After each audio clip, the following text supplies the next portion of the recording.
What up, everybody? It's your boy PTK BLAM back with another episode of the Shop Podcast here on another beautiful Saturday afternoon. We appreciate you guys coming out, everybody watching. Thanks for the love and support on the podcast. It's a special day. Special day. We got a lot to talk about. Got a lot to go over. Got a great guest here, so we're gonna go ahead and start with the round robin. Let everybody know, where they at. So let's go ahead and start with the special guest on this one. Go ahead and shout out yourself, dealer. What's happening, people? Dealer, and good to be here. Awesome, man. Awesome. So, go ahead, Governor. You next. What's up, everybody? It's GKB. Always a pleasure to be on the Shop Podcast, talk some games and some crazy stuff that's going on this week. Hope everybody's doing well. Great. Awesome, man. Yeah. So, Predator, go ahead and shout out yourself, man. Hey, what's going on, everybody? It's Pred here. Happy to be here. Only got a couple more weeks left on the shop before I head out for a while. But good to be here again. Let's talk some games and talk about some current events today. All right, for sure. Yeah, glad to have you guys. The chat is live, so don't forget, everybody, like we usually do, we put all the questions in the chat at the end. We'll answer a couple for the panel, and then we'll end the show after that. So go ahead, First Lady of Xbox. Hey guys, what's up? I'm happy to be here. Always great to be on the Shop Podcast. All right, cool, good. So let's go ahead and just get started, man. We got a lot to talk about, man. Once again, I do appreciate everybody watching live. Go ahead and retweet this and tweet this out. The link is I just put it up on Twitter recently, so let everybody know that we're going live right now. So let's go ahead and just dive into the topics, everybody. And the first thing that I wanted to talk about here today was the role that Xbox is currently on. Not only with the numbers as far as like NPDs, I don't really like to throw those around that often, but just the feeling around the brand, the hardware, the software, so much variety. They got a lot going on right now. I think, as far as the interaction with the community, that's at an all-time high too. You always see, from Phil Spencer on down, they're on Twitter talking to people, letting everybody know what's going on. Even giving some people, kind of behind the scenes information. But I just love the fact that they're doing great things right now, and they tend to be trending upward. So we'll go ahead and start with you, dealer. What do you think about the road that they're on right now?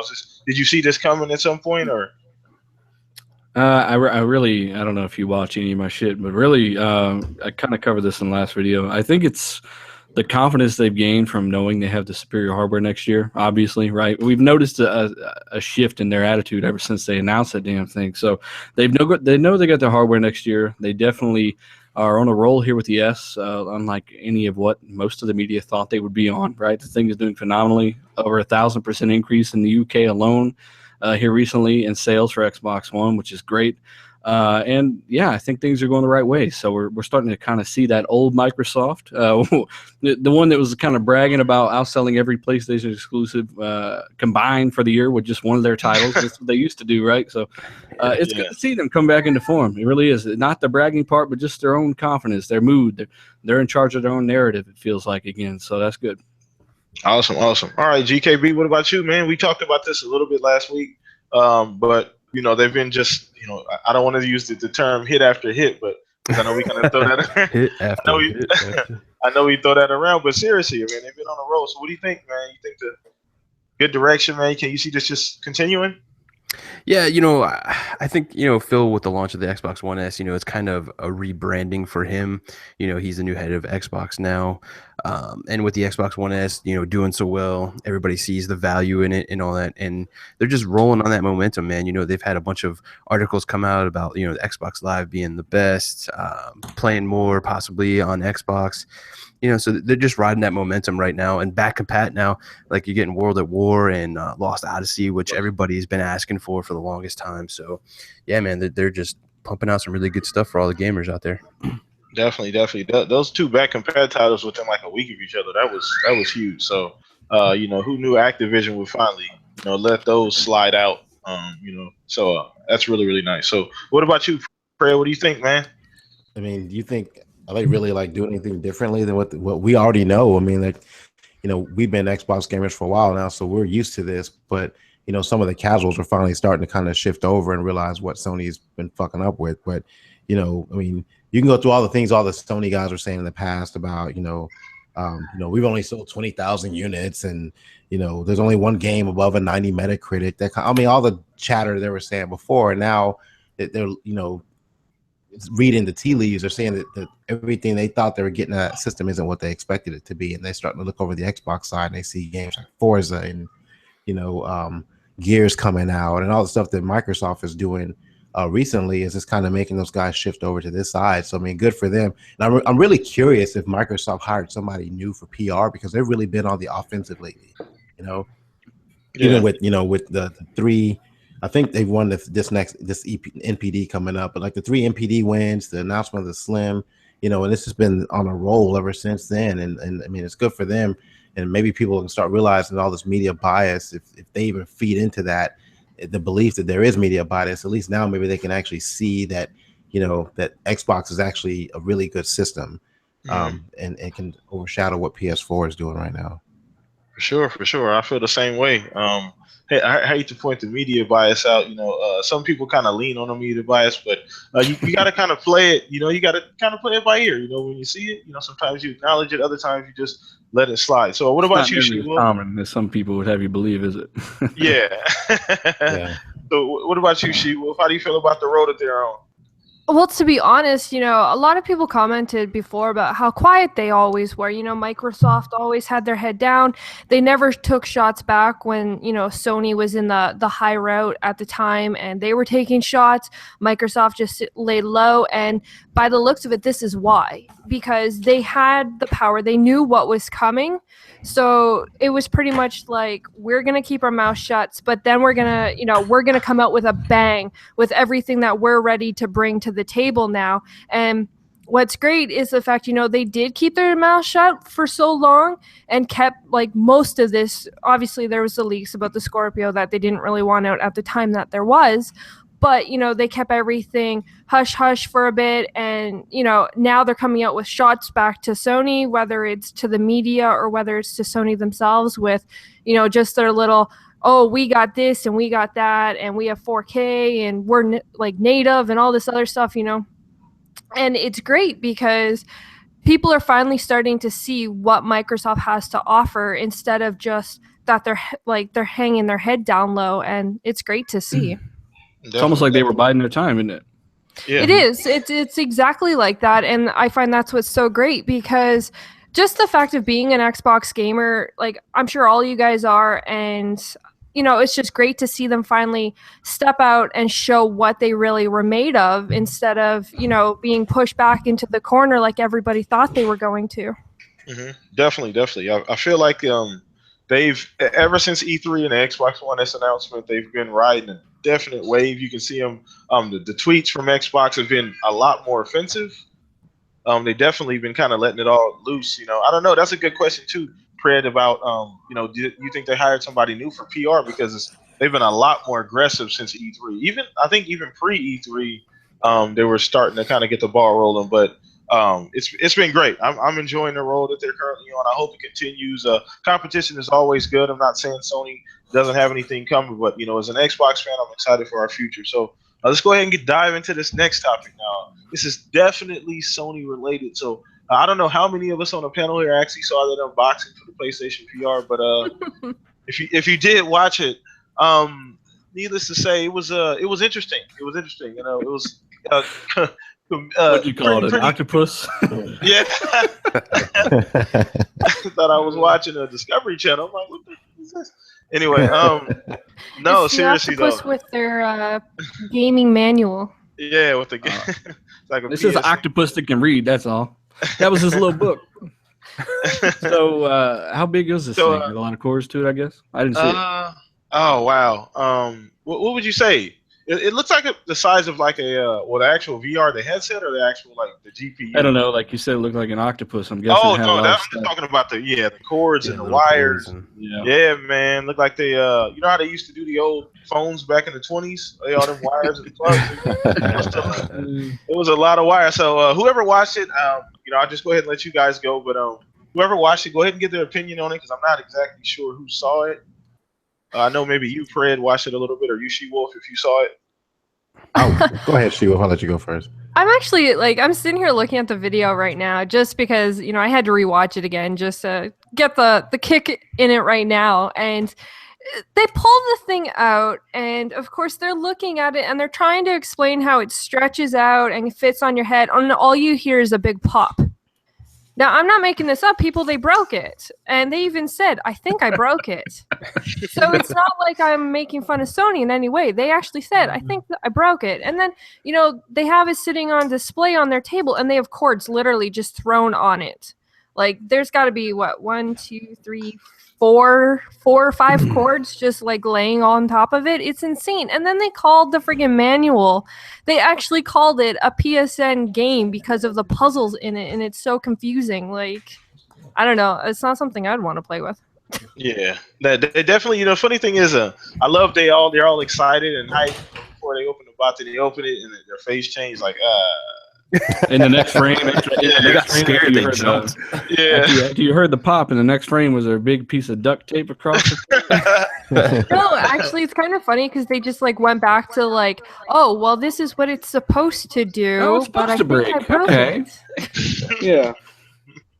Looking hilarious, man. It's so funny. I think what really got me was the fact that they were trying so hard to be positive about it. It looked like they seemed so awkward about it.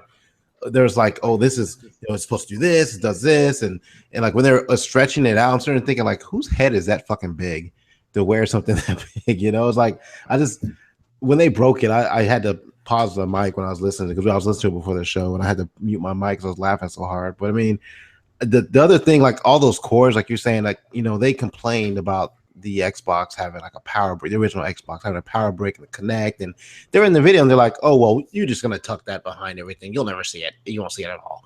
And I'm like, but they complained about the Xbox having all the cords that it had, and then on this they're like, they're trying to sell it to you as if they're getting paid for it or something. Yeah. Like, I mean, I just don't get it. I mean, it's it is what it is, but I just don't know how much it's gonna take off. I just don't see it happening.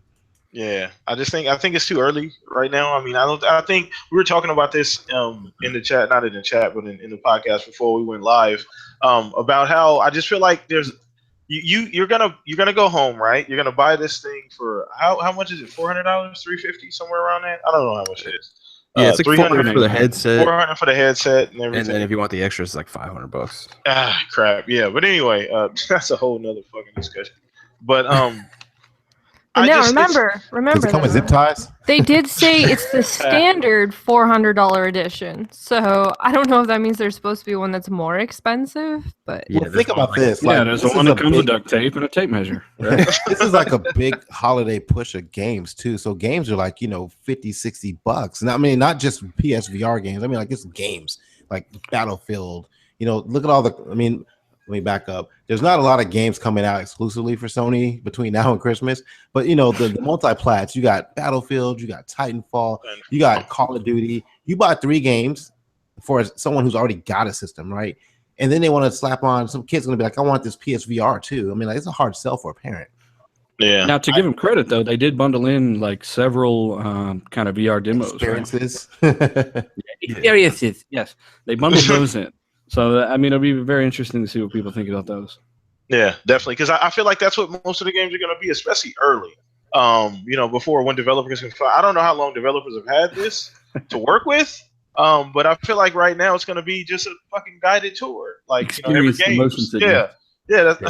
Walking we're not going to get into that, and I don't want to harp on it because, I mean, it's new in gaming and it's different. And they just throw their ring in a hat. Sony has admittedly put a lot of resources and a lot of push behind this VR, so they're all in. I just don't. Yeah, go ahead, GKB.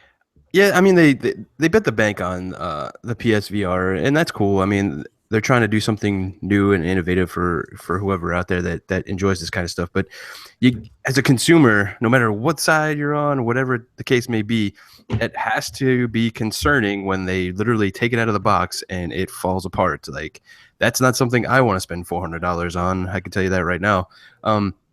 And they were also talking about like how beautiful it was and this, that, and the other. And honestly, I didn't see that either. I much prefer like the Vive or the Oculus as a headset. It's much more sleek. There's less stuff on your head except for just, the front piece there. So I was all the wires too, like was kind of like deceptive in a way too. Cause honestly, I thought there was going to be even longer, more wires, and they looked really short to me when they were like unbundling and stuff. Yeah, And they're telling you that, they're telling you that you need like 10 by 8 space to walk around for some of these games and stuff. So Yeah. if the cord looks really short, so how much room are you actually going to have? Are you gonna have to like sit real close up to your PS4 or whatever the case may be? Like, I don't know, it didn't really answer any questions that I had about VR in any way. It just had more questions for me, like how is this actually going to work and fit together on someone's entertainment center, You Yeah, it's mentioned gonna the Vive and the Oculus, right? That's kind of the advantage Scorpio has. Is I guarantee it'll support both of those. We know it's supporting Vive already, but I guarantee the Oculus is right there behind it. Absolutely. Yeah, that's true. That's true. Definitely choices. And Microsoft they're not putting all their chips, into the VR thing. They're kind of playing it safe. You got I think the Oculus, you can get an Xbox controller with it, correct? I think if you buy the Oculus, every Oculus comes with comes with an Xbox controller. So and go ahead. Go ahead. Sorry, No, I was just gonna say that that like Dealer was saying too, like the Scorpio is gonna have both of those supports, and I think that's really smart on Microsoft's point, because they don't know what's gonna happen, and really nobody does right now with VR. Is it gonna take off? Is it gonna be like 3D TV where it's just a fad for a little while? Like no one really knows right now. So for them, let somebody else take the brunt of the money and development on that stuff, and then just have support for those, I think is really smart and a good way to go. That's the smartest way to do it. Yeah. Yeah, I will say so too. Because you also get access to all those titles too, right? The existing ones on PC with Scorpio, we know that's running PC versions of games. You could have all that just ported right over with UWP, no problem. Absolutely. Yeah, definitely. So it looks like Microsoft is in prime position, like we've been saying, everybody. So let's go ahead and go on to the next topic. And we wanted to talk about we were talking about this before we started. Xbox Scorpio pricing, price point maybe. We know nothing was said like definitively. Phil Spencer did an interview recently, and he just kind of pretty much said in a nutshell, if you didn't read it or see the article, that the price of the Scorpio is not going to be anything we haven't seen before. Pretty much he's saying it's not going to be anything less than like the base Xbox One when it came out. That's kind of how I interpreted it. So I want to get you guys' opinion as to what the article. If you did see it, if you didn't see it, we'll go ahead and start with you on this one, She-Wolf, about kind of where he ballparked that pricing at. Well, that was the video I think GKB was listening to earlier, right? That was that interview you were listening to? Well, he said it a couple different places, but yeah, there's that one or two. Okay, because I thought that's what we were talking about was this interview that he had. And truthfully, it did sound like that's what he was implying. But obviously, I don't know if he can't say it straight out because obviously, the PR and everything else, if he says something slightly wrong, then everyone's going to hold it against him if something, doesn't turn out the way it's supposed to. But it did definitely sound, by the way he was saying, that, it's going to be in the console range, I guess is the best word to use for it, that that it should be affordable and definitely going to be under the 600 main point price that everybody has kind of been thinking that that's where it's going. So I don't know. That's putting it lightly. Like I'm getting comments. People are saying $1,000, 700 minimal. Even some people 2,000. Like stop huffing pine salt. Wow. So, yeah, I mean it's nuts. And this really, is the console market, people, not high-end PC market. Trust me, these people do not use common sense or research anything. They just throw something out there, and they don't really think, oh, it's Microsoft. They know they have to be within $100 or it's dead in the water, right? What, so what are you that's talking the biggest about? This reason is going to be a $4,000 rig. What are you talking about? Yeah, it's like today, if you built that, it'd be around $1,500. But that was before you really take into account that. Think about the power that 5.5 T-flops used to cost you. Like 1 second before AMD said RX 480 $199, that kind of power was $500. Yeah. Okay, so it's just it's Polaris and Vega architecture is just way cheaper to produce, so they can do this kind of stuff. And he basically said it's going to be under $600 with that comment right there. Yeah, that's kind of how I'm taking it too. So I don't know if we got to you, Predator, on this one. We'll go with you next, man. How do you feel about the price point? I think I mentioned my synopsis on this a couple of podcasts ago. I think they're gonna have like a structured, like how they did with the Slim, that 1 terabyte, a 2 terabyte, and then like the beast mode console. And that's how I feel like when Phil made those those comments, I think that's what he was referring to, as if maybe the pricing structure itself, not necessarily the price, but I do think it'll come in maybe like about 500 for like the lower end, and probably up to like 800 for something like for the hardcore gamers that want like, you know, like a 3 or 4 terabyte, you know, system. I mean, I think once they start venturing over 800 for something like, even if they're thinking about 800 at the base model, I think they're going a little bit too far in pricing. I'm pretty sure they're going to sell this at a loss, because once they get the hardware in your house, they can get you with the software. So, so they'll probably sell it at a loss anyway. So I'm guessing about 500 for maybe like a 1 terabyte, maybe 2, because all the prices, all the stuff that we're looking at right now, it's going to go down between now and next year or early 2018. So I think Phil's comments are more like the pricing structure, not necessarily the price of the console. Okay. Yeah. Well, yeah, I kind of looked at it that way too. You know, I was wondering if they're gonna have kind of do the stack, you know, where they just say, you know, we give you a base model with this, and then it ramps up from there, kind of how they do in the Xbox One S. So that's very interesting, because that's something that they could do, and it would make sense if they did it, because people are really enjoying. You see the way the Xbox One S is selling. Why not just, you know, even for, I guess, your premium console, premium air quotes console.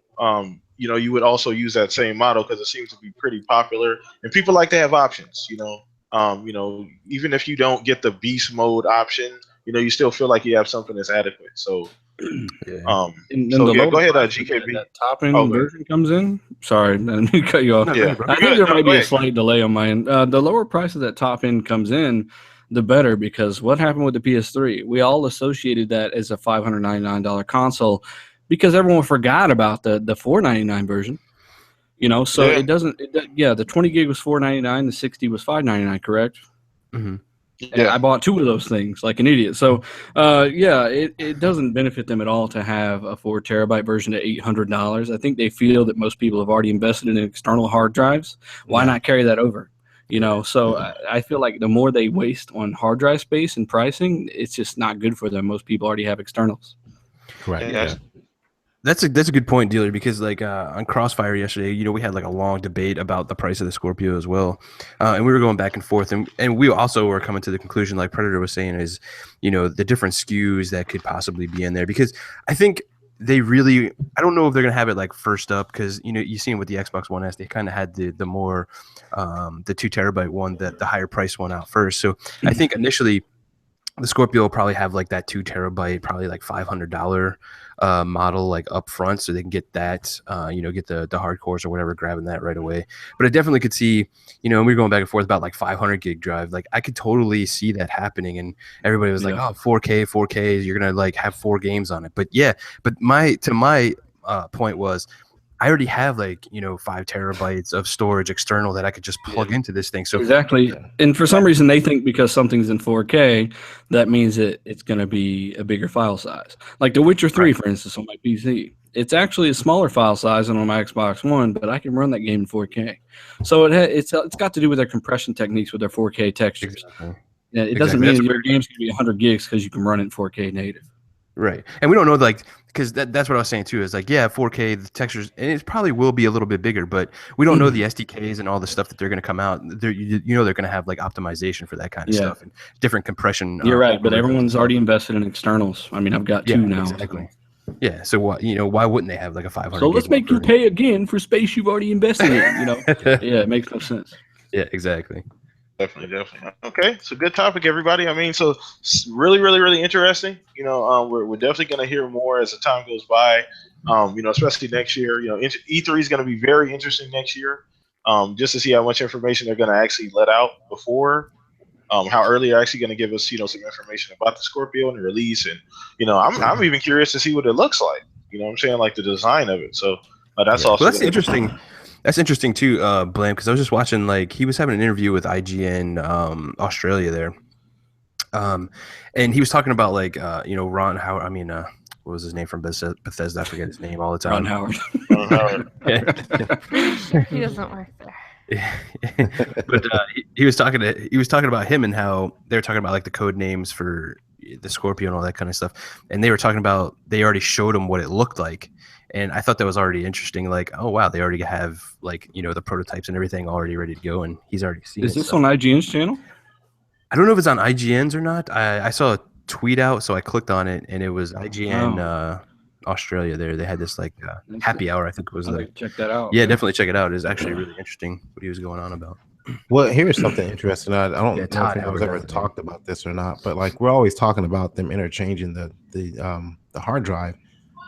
What about them interchanging the GPU in a SKU? You guys think that's possible? I don't think they'll. I don't think they'll do that. Okay. That just causes more development complications, as well as, you know, it's cheaper for them to buy millions of one GPU and hack down that price over time anyway. So I don't think they'll do that either. That means they also have to invest in different PSUs, different coding for how much bandwidth the CPU needs. I mean, I don't think they'll do that. Yeah, the only reason I asked that question because they had that comment about them like making an upgradable console. So yeah, I mean, if it has a USB-C port on it somewhere, I've already talked about external GPUs on the channel, but if it has a USB-C, that has enough bandwidth for them to run from an external GPU attachment, which AMD had just so happened to be ramping up development on. So that's interesting too. Definitely. Yeah. Okay. Cool. So it looks like we've gonna go ahead and move on to the next topic here. So I know we kind of talked about this earlier. We kind of brought it up when we were talking about Xbox was kind of on the road, but I want to kind of go over, the Xbox One X, Xbox One S, and its success overall. I feel like, honestly, I don't know why, but I feel like it even caught Microsoft off guard. I think that they figured it was a good idea to do it. Go with the Xbox One Slim, whatever the case may be. But I think the response, kind of how the same thing happened with the Elite controller, where they weren't sure how big it was actually going to be. And it just blew up and took off. So how you guys feeling about the success? Did you guys see that coming when the announcement was made? We'll start with you, a dealer. The Xbox One S? I mean, I'm one of the assholes that bought one. I got a Gears 4 limited edition console in the mail right now, man. I can't wait for it. So I just went 4K with a 70-inch 4K. Now I've got an X1S Gears of War bundle limited edition console on the way. I'm going to have an unboxing of that. I mean, I'm excited, man. It looks to be a pretty good improvement. The console looks great. It runs quiet as ever and uses like 40% less power at the same time while running faster. So they definitely did their homework. This is basically what the Xbox One should have been from the beginning, but probably without the 4K Blu-ray player, obviously. But yeah, I mean, the 4K functionality is just kind of the icing on top there. Yeah, definitely. I think that's the part of it too that surprised me the most, was that the adoption of the 4K Blu-ray player, and how fast people took to that upscaling, and because it does upscale like movies and things like that to 4K. It runs more efficiently too. This is kind of what Microsoft does. The technology matures over time. Chipsets get a little smaller. Things get a little bit more efficient. Yeah, they're get using more a out of chip other in things. this new console, so it's running faster and more power efficient, and it's probably cheaper than the old console. Obviously, it is. They wouldn't be able to fit in a 4K Blu-ray drive. Those things by themselves are around $400 right now. If you look online, you can't find a 4K Blu-ray player for the same price as X1S, and that's a whole console.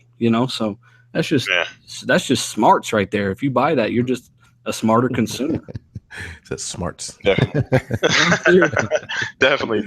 So what about you, GKB? How do you feel about that, man? Xbox One S and the success.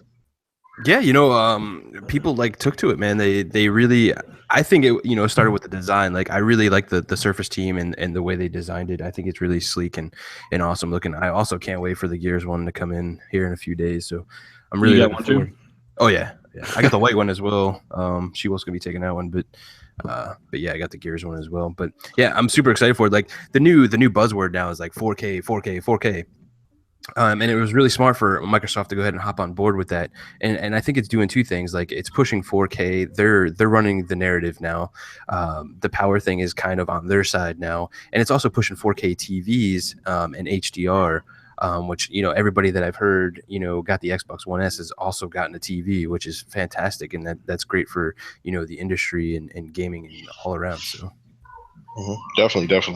Let's see what else we got. Okay, cool. So what did I already get to you, Predator, about this topic? Okay, go ahead, brother. Let me make sure I get everybody here. I'm not gonna step on everybody's toes and talk about what they said already, but the thing I took out of all of this is like we're getting more like custom consoles. I'm kind of slapping myself right now because I got I have the 2 terabyte and I have the 1 terabyte. Maybe it's a 500 gig. The Madden bundle. And I really wanted that Battlefield 1 bundle, but I can't get it now. But I mean, yeah, I mean, I think Phil said this too. This is the Xbox they should have made from the start, you know. And that comment alone lets everyone know that what we have now is like a pristine console, you know. And if they didn't even come up with the Scorpio, I think I'd still be happy with what I got right now.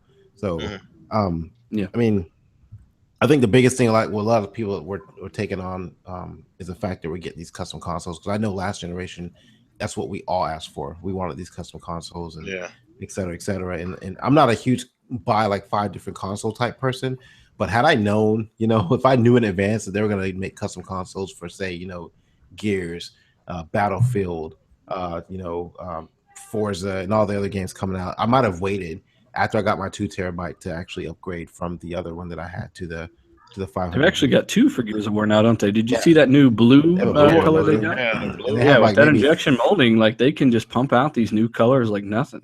Yeah, and I'm also hearing rumors. I don't know if this is true or not. If somebody correct me if I'm wrong. I thought I saw this or read this somewhere. They're looking at doing like how they're doing the controllers. Yeah, design labs. The design lab for down the pipe for sure. Yeah, and that would be fucking awesome. Oh, you mean consoles? Yeah, like a couple colors and do a controller. Yeah, that'd be badass. That makes sense. It just makes sense, honestly. I mean, the design labs has been successful too, so why not? You know, I don't know how much. It kind of reminds me like the Nike ID where you do the Nikes, and that's really successful too. So you give people. What if they were on E3, the E3 stage next year, and they're like, "Hey, here's the Scorpio. Here's what it looks like. Go to this website. You can design your own and have it sent to you on launch." Like, I would not be surprised at all, man. Yeah, that'd be pretty cool. Man, that would be awesome. So, She-Wolf, did I get you on this yet? No. Go ahead, love. Go ahead. Sorry. That's okay. And you know, when it comes to the S, I haven't got to play with one yet. I'm kind of waiting for GKB to get the Gears so I can get the white one. But I don't know. Now that blue one's out, I'm kind of like, oh my god. Oh man, we're gonna fight now because I wanted that OD green one, and now you want the blue one. Ugh. But you were getting the Gears one, but I still don't want to get. You can't get both, man. I want them all, man. Yeah, that's not fair. They're like Pokemon. I gotta catch them all, bro. But my biggest issue is I don't want to get rid of like the 2 terabyte. I know everyone says that the little Halo guy inside of it doesn't really mean much because you can't actually see it. But to be honest, just knowing it's there and that it's only in that one, just, I don't know, kind of gives it a little something special, if you ask me. So, but do you really know it's there? I do. I trust you get it for it and go in the other room. Spencer. She's got ripped in half looking for it. There it is. It's right there. He's not here. I Sold through him. He doesn't him, exist though. anymore. I did ask Phil Spencer, and he said it isn't all the 2 terabytes. So only the 2 terabyte, none of the other ones. Yeah. I didn't know that. Well, okay, I'm not gonna quote him on that. Nobody knows that. More or less, like. You'll never know unless you open it. Well, yeah, all the other ones you won't know unless somebody opens it. But the way Phil and Aaron kind of came off, it made it sound like it's only in the 2 terabyte because the 2 terabyte is the limited edition. You can't get that one anymore. So, you know, it makes it feel a little more special, though. I don't know. That blue one is pretty sick looking, and blue's my favorite color. So, I don't know. That's blue too, and I don't know exactly what type of blue that is. You said Rod Ferguson called it coalition blue. Huh. That's what he coalition. Like the I name call it dark blue. It looked like it had elements of like teal in there, kind of. I don't know. Yeah. I don't know. It's like my favorite color. So, but you know, just for them bringing this console out and the fact that they're bringing out so many different colors, they're appealing to the fans, and that's what they needed to do, and that's what they've been doing and have been doing all along. So to see them keep bringing out more and more consoles, and we still have more games coming out too. You know, we still have like Scalebound, and we still have like Sea of Thieves and all that. Like, I'm curious to see what they're gonna do with like all of those games that are coming out, if they're gonna like keep playing around with colors. And with all the fact that all these solid colors are coming out, does kind of give that rumor of like the design lab a little bit more leeway, like not leeway, but credibility. Yes, credibility. Thank you. Because, you know, they are solid colors. They're not coming out with like special designs or anything like that. They're coming out with solid colors. So that kind of, you know, really makes people start thinking, well, could we see the design lab next? So Yeah, it'll be definitely. interesting to see. I would pay extra just to get a black Xbox, more or less. That's Yeah, what a lot of people I are was taught. seeing Like that a lot on of people Twitter. say that Yeah, they just like, want the "Oh, black where's one. the black one? Where's the black one?" You know, so I think that would look sick though. That would look sick. So Which is so funny because the black one came out in the original Xbox, and everyone's like, they should have made it white. They should have done this, and it's like, Can't guys, please now everybody. now the black is gone, and now you guys want it back. yeah, Make up your definitely. mind. Definitely.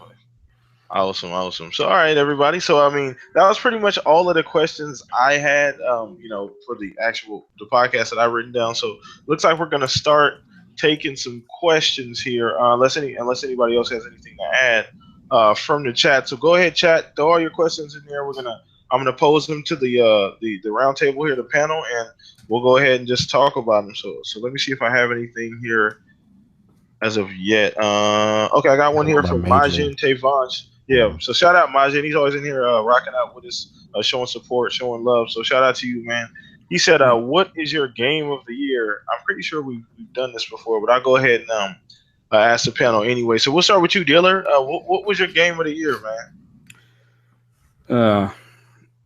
For Xbox, Yeah. shit. No, for Nintendo. No, because to be honest, I had played Uncharted 4, and I thought it was phenomenal. Yeah, it's a good contender for sure. Yeah. Uncharted 4 was great, and I was talking about this on next podcast before this. Is it reminded me that Naughty Dog had this way of I don't know, man. They make you care about their characters, and I want that so bad for Gears of War 4. When I see the trailer for Gears 4 and even Battlefield 1. That's the thing that gets me the most excited is I'm like, wow, real character development, some narrative-driven storytelling. That's what I want, and that's what these games have kind of lacked, in my opinion. Battlefield 1 and Gears weren't exactly known for their – well, Battlefield and Gears weren't exactly known for their stories, and it seems like they're really trying to push for that, and that's awesome because I'm a big story mode guy. So, so far on the Xbox for sure, Forza Horizon 3 because – there's not much you can say that's even wrong with that game. And ultimately, for the story side of things, I would have to go Uncharted 4. Okay. All right. Cool. Good picks. What about you, Governor? Oh, man.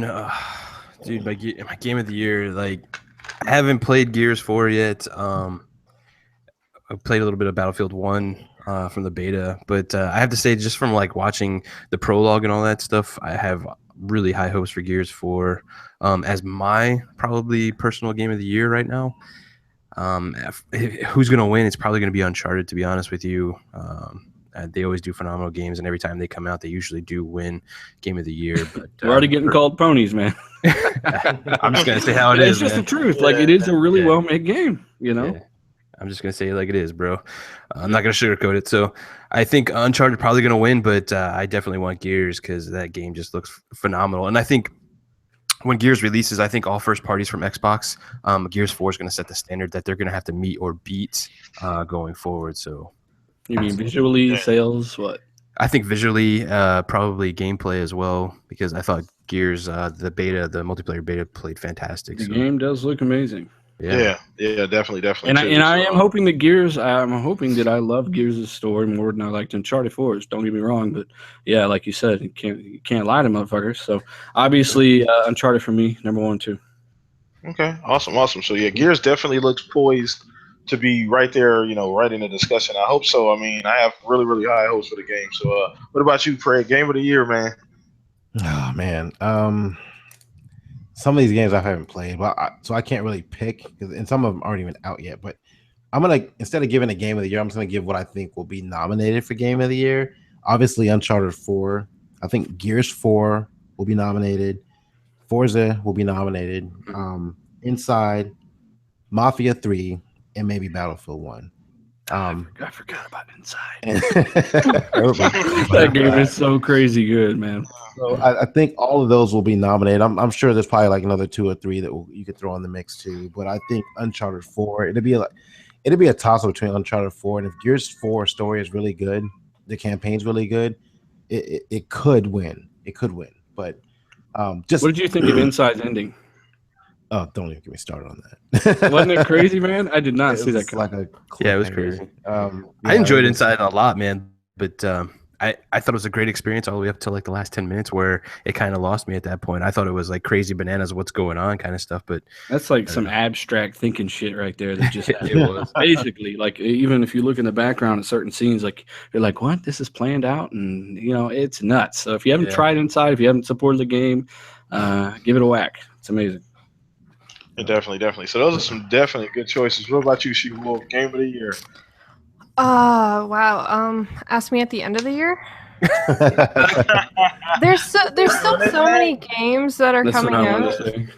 that I just truthfully I can't just name one right now, and I don't think even at the end of the year I'll be able to just name one, because there has been a lot of, well, truthfully we've had more delays and remasters and betas this year than we have actual game releases. So I don't have one, to be honest. Like, I'm just kind of waiting to see what all comes out by the end of the year to officially. Isn't that a good problem to have, though? Can we choose stuff from last year? I'd choose The Witcher again. Yeah, Witcher was pretty amazing. I love the new DLC. Blood and Wine was just phenomenal. amazing. So if I could choose that, that. I would choose that, because I have vampires. One of the best games ever made. Yeah, Absolutely. people are already throwing it up in that GOAT discussion, man. As far as that game, man, crazy good. High hopes for that Cyberpunk 77, or I think it's 77. Cyberpunk 20 is it 2020 or 77 game? That 77. Their Yeah, next yeah. game won't be for 3 it's or gonna 4 be years. Yeah. it's gonna be awesome when it comes out. But anyway, so I guess I'll go ahead and do my picks. Obviously, Uncharted is always there. I hate to say it, but it's always there. It comes out. Most people, we know what we're getting when you get Uncharted. You get big budget. You're getting great character, Nathan Drake. You get, it pretty much hits on all points usually. Visually also too. So I'm really hoping for Gears of War 4 to be there. We just need to see the story, obviously. What else? Mafia 3 is kind of shaping up to be one of those kind of games also too. That's going to get a lot of praise. That's looking good too. Yeah, it's looking really good. Really interesting, like time frame that they decided to put the game into. So the character looks engaging. Character looks interesting. So that's definitely, I think, going to be right there in the mix. I have not played Inside, so don't slap me, She Wolf. Or It's worth playing. That's Yeah. okay. It's worth playing. I don't really care for the ending, but that's just my personal preference. Yeah. Oh, okay, cool. Quantum So, Break came out this year too. I forgot about that. that was this year. Yeah. Yeah, I wouldn't even nominate Quantum Break as a runner up there, in my opinion. Yeah. It was all right, but not a giant fan of Remedy games. Not my style. Okay. All right. Well, that depends. All right. Cool. So all right. Cool. Let's go ahead and grab another couple questions here we got in the chat. So everybody's kind of throwing them in here. So let's see. We got one from Sobsky117. He said, "Do you guys think that due to the extra power in Scorpio, that Crackdown 3 will have some single player city destruction?" That's a really good question. I'll start with GKB on this one. I feel like he got a lot to say. Yeah, I mean, I think it's gonna have like destruction, but not to the point of like the multiplayer is gonna have, because if you think about it, like they want to do a story, it's probably gonna be linear in a thing, and then when you start blowing up stuff and then going around things and where they don't really want you to go or directing you to, that relates to the story. I don't think that's gonna happen, and I think they've already come out and said that isn't a thing. So.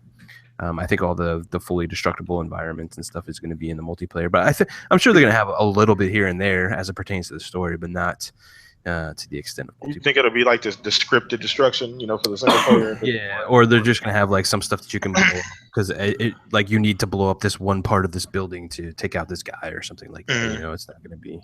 Yeah, definitely.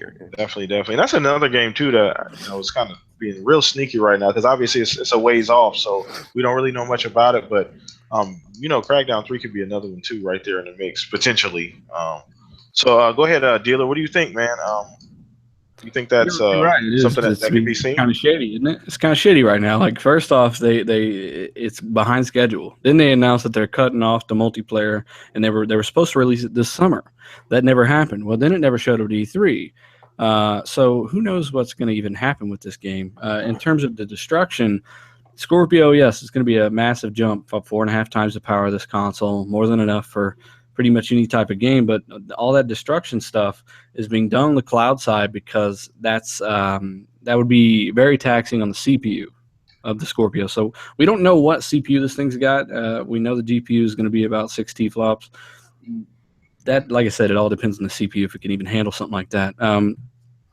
So I think if they're going to do the cloud thing, they're probably going to use it throughout the single player and the multiplayer, because if anything, they can take more advantage of it in the single player setting. Kind of like the graphics usually look better in single player than it does multiplayer. They can kind of fine tune it and show you exactly what they want to show you with maximum performance. So I think if they're going to use the cloud, they'll do it in single player as well. Definitely. Good opinion. What about you, Pred? I don't even know. Have a real good, strong opinion on this. I never played any of the Crackdown series, but I have to go with Diller's assessment if I had to pick one. I mean, like, I think they'll show a little bit, but it won't be. Is this game linear, or is it like? I mean, like, I don't know. Like, again, I've never played the Crackdown series before. Looks like it was open world. It was open world, yeah. I think with the power they could, but I don't think they'll use it as much as they probably would for the multiplayer. Just for the aspect of making the story right, Yeah. Okay. All right. Cool. What about you? You got anything to add, Predator, to that? Or? Nope, nothing. Okay, cool. So I can't give you nothing, man. Yeah, I mean, we have high hopes for the game. We know Crackdown 3 is going to be awesome. For those of you looking forward to it, it's going to be probably everything you're looking forward to. Pretty much. Sure. Okay, cool. For sure. So we'll go ahead and get to you, She-Wolf. Same question. When it comes to Crackdown 3, wow. Truthfully, I think they announced it too early. They should have actually just not even talked about it until they had a good idea of exactly what they were bringing out. As for the destructive stuff, I think we're going to get what we expect, but not exactly what we expect, because, there is still a lot of things they have to work around with the mechanics and everything else to get it to work properly. So it's either they're gonna have to take something back possibly to release it in time for either I don't know, summer of next year, or possibly when the Scorpio releases. But with doing that, if they're trying to push the game at the same time, then we may lose some things, which then of course people are going to complain, and then it's possible if they try not to, we could get a broken game, so people are going to complain anyways. So I don't know. When it comes to games like this and they're trying something so new, it's hard to determine exactly how it's going to work out and exactly how it's going to come out.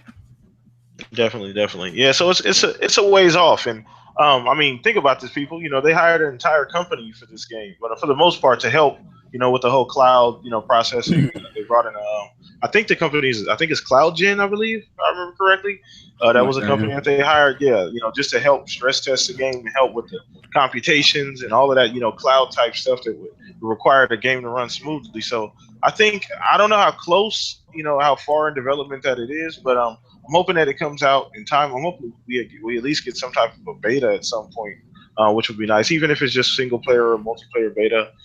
Prefer multiplayer, but hope to see more about this game in the future. So Kelvin Brennan, Bill Spencer plays Crackdown 3 every day. Yeah, he's probably playing some early build of it for sure. I feel like if it was coming out anytime soon, though, they would have showed it at E3 or Gamescom. Yeah, definitely. Yeah. I think that's why they held off on it. So, and we've seen it in action, right? Like that destruction looked crazy. And that was all like cloud-powered stuff. So we know the cloud is definitely working. It's just they're probably trying to get some multiplayer stuff down. Who knows? Yeah, definitely. Who knows? So let's go ahead and get one or two more questions, and then we'll go ahead and call it a day. So everybody, go ahead and throw your last questions in here before we wrap it up. So I can go ahead and. Seth has a question. Where at? He says, okay. What is your personal favorite GameCube game? Oh, that's random. I mean, I wasn't. I had a GameCube. So I guess I'll go first. What did I really enjoy? I really enjoyed Smash Brothers, obviously, on GameCube. That was always fun. Resident Evil. Yeah, I was gonna say Resident Evil 4. Resident Evil 4. Yeah, Resident Evil 4 was probably my all-time favorite GameCube game. So anybody can go ahead and go next. Just mine was like Resident Evil 4. Like all the Resident Evil series, like they just did like all of them on there and did a fantastic job with them. So I'd have to say probably the Resident Evil series. I mean, Smash and all those games are on there as well, but Resident Evil for me. Resident Evil 4 for sure. Mine's gonna be cheesy, but it's Spyro, and I think it was called Enter the Dragonfly. That had to be my favorite. I love Spyro, so it's gonna be. It sounds cheesy, but that was my favorite GameCube game. Spyro. Spyro was awesome. Wasn't Wind Waker on the GameCube? I believe so. That's mine. That was his debut. He thinks it's there, so that's what he's going with. Yeah, Wind Waker. All right, what about you, Dealer? Shit, I didn't even own one of those. I did have a 64, but I jumped ship to. I was on the Xbox stream by then, so I always enjoyed the Smash Brothers games, though. For sure, there's something about them that they were just fun, you know. But didn't have a GameCube, but I did play one occasionally. Oh, okay, cool. All right, cool. All right, good shit. Good question, man. So we got one more question here, then we're going to go ahead and wrap everything up here for the podcast. Shout out to everybody watching live, man. Appreciate the love and support. If you're not, go ahead and subscribe to the channel. I know all of us actually here have channels, so go ahead and subscribe to everybody here too. So looks like Imagine Tavon. Or wait. Actually, you know what? Since I got Tavon's question earlier, I'll go with Juan. Shout out to you, Juan, for showing up to the live show. So he said, what do you guys think can do a Fable as good as Lionhead Studios? So I know a lot of us are salty about the Fable situation. A lot of us are pretty upset about that, man. It's kind of one of those things that we don't like to bring up that often, but that's kind of I want to say a black eye on Microsoft, in my opinion. I feel like they just kind of, I don't want to say abandoned, but pretty much just, I don't know what the hell they're doing with it at this point, if it's ever going to see the light of day. But what other studio do you guys think could do a Fable really good, or something Fable-like? Preferably Rare, you think? Yeah, because like, just look at the style of games that they make. Like even with Sea of Thieves coming out, it just has that kind of like fun look style game, but they still bring a good story. Like Cameo, which is a good example. Had an amazing story, but still, had a unique look to it as well. So I think Rare could. Okay. What about you, JK? Yeah, Rare's a good choice. I don't know. I keep thinking that they might go like, third party or something like that, like Insomniac or somebody else. Because, I mean, they own the IP. It's not like a big deal. They can just farm it out to whoever they want to.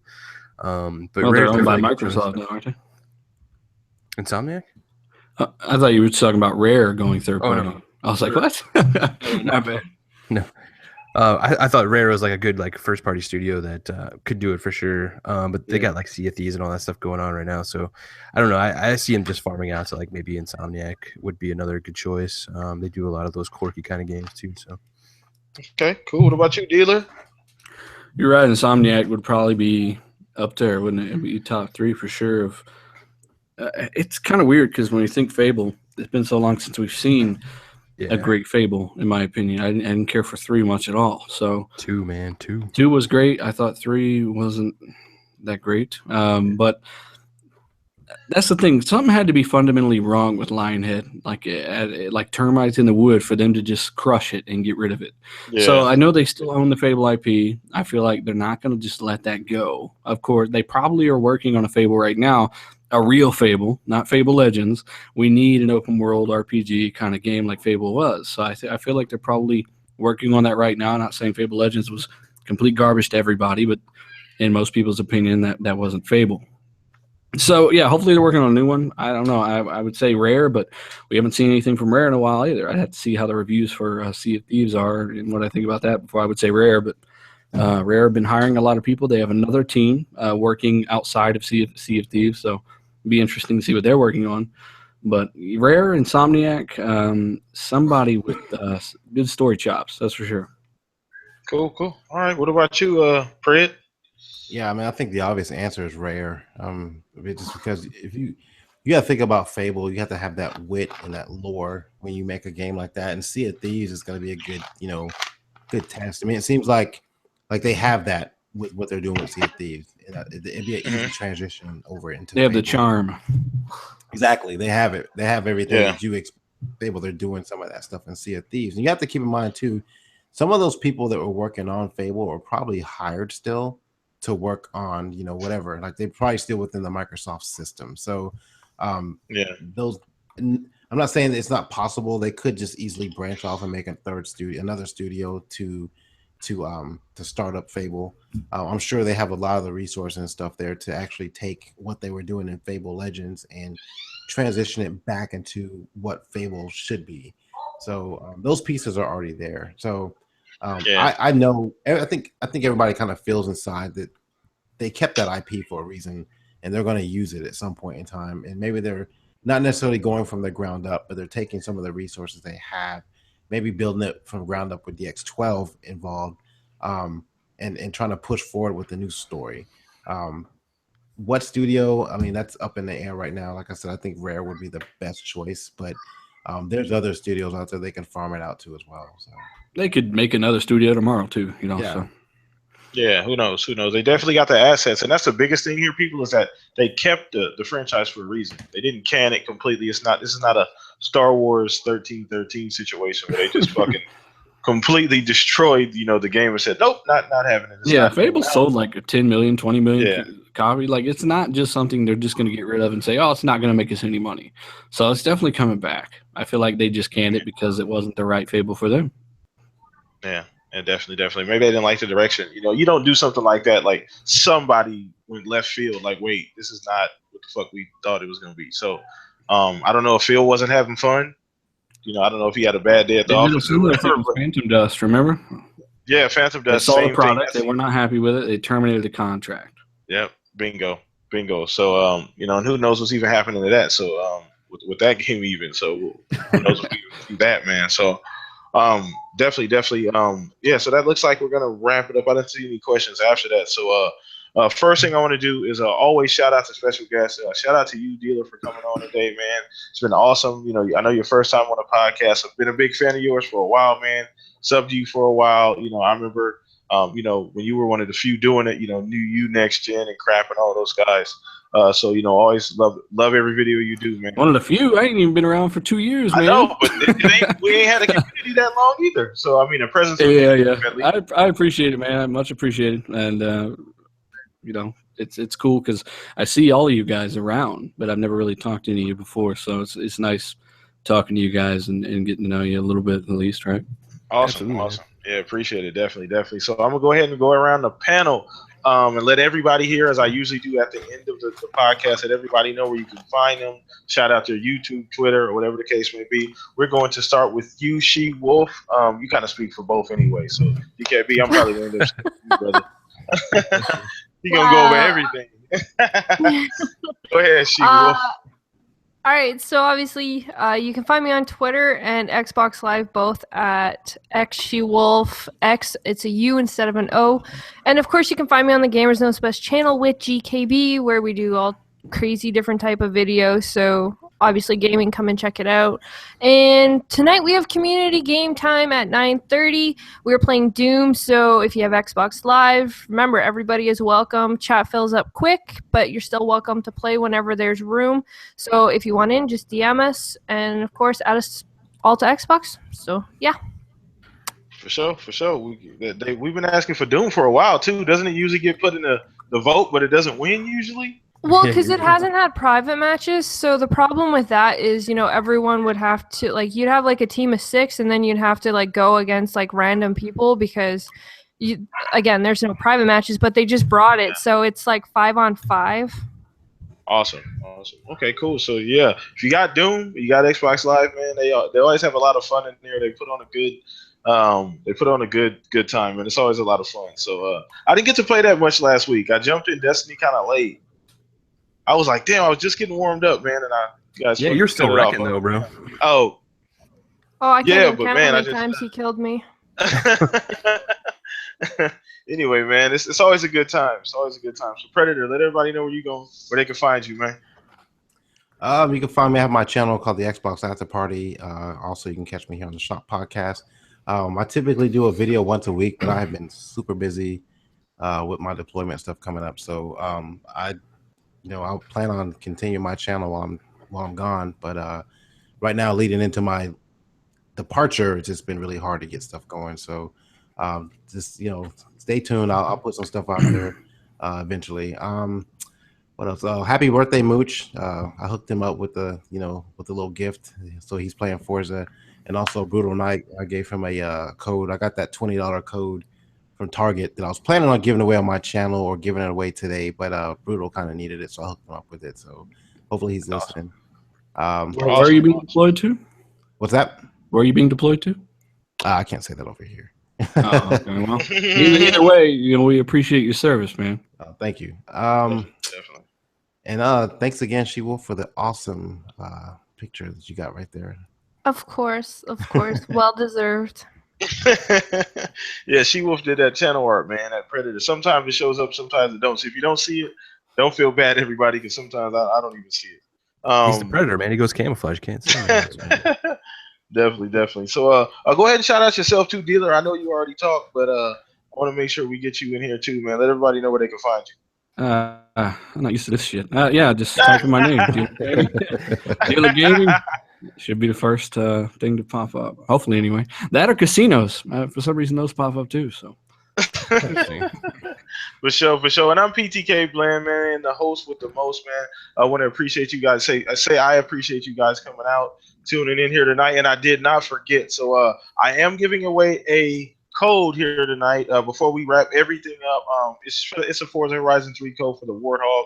I am giving that away. I did just pick a random winner here, or I actually had the app pick a random winner here. And if you're listening or if you see this video, it's Mahmood, which is Mahmood. If you're listening, you did win the code for the Forza Horizon 3. Now, if he doesn't reply, I'll give him like 24 hours. If he doesn't reply, then I'll just pick somebody else.